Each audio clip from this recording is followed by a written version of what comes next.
तुम चाहते हो ना कि तुम्हारी संपत्ति में वृद्धि हो, तो मैं तुमसे एक बात कहूँगा। जो जो संपत्ति मैंने तुम्हें दी है उसे बहुत सफाई से और बहुत सम्मान के साथ रखो।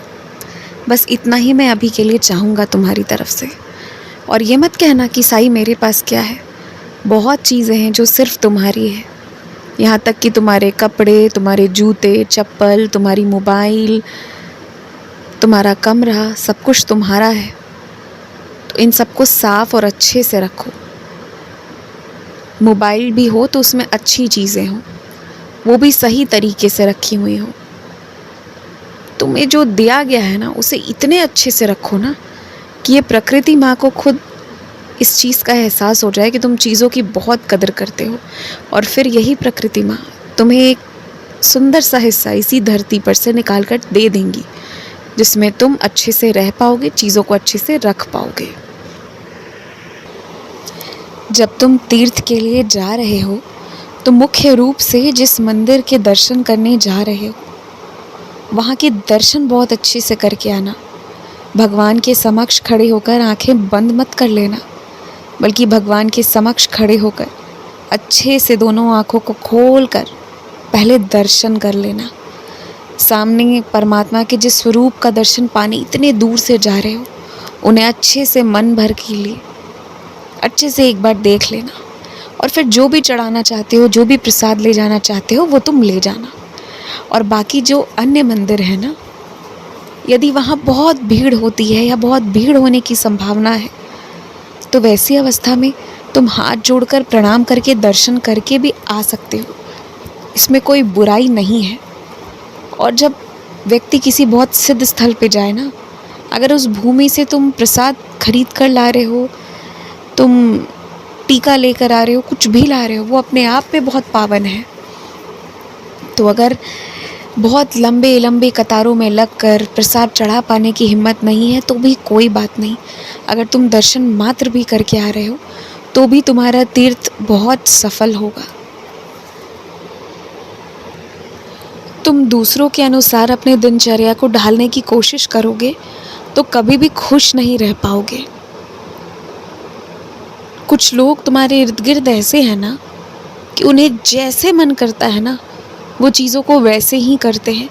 उन्हें जब मन होता है वो अपने काम में लग जाते हैं। तुम्हारे कई बार फ़ोन करने पर फ़ोन तक नहीं उठाते। उन्हें जब मन करता है वो बाज़ार करने के लिए तुमसे कहते हैं कि अब चल दो। जब मन करता है कहीं बाहर जाने का, कुछ खाने का, तो तुम्हें ले जाते हैं। और जब मन करता है एकांत में रहने का तो तुम्हें पूछने तक नहीं आते कि क्या है, क्यों है।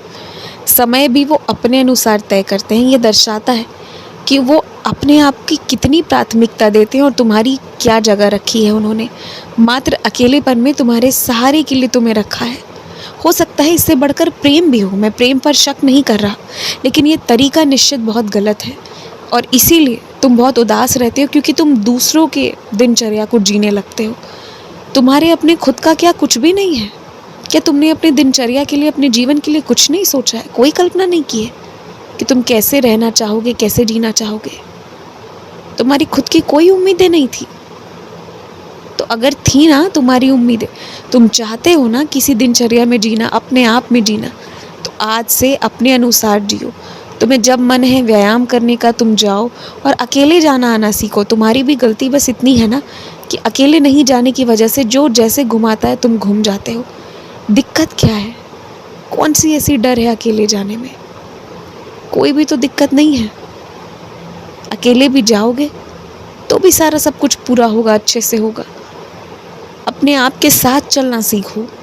बस उसके बाद ना ये दुनिया और ये जो लोग तुम्हें घुमाते हैं और इतना जो तुम उदास होते हो, इससे तुम मुक्त हो जाओगे।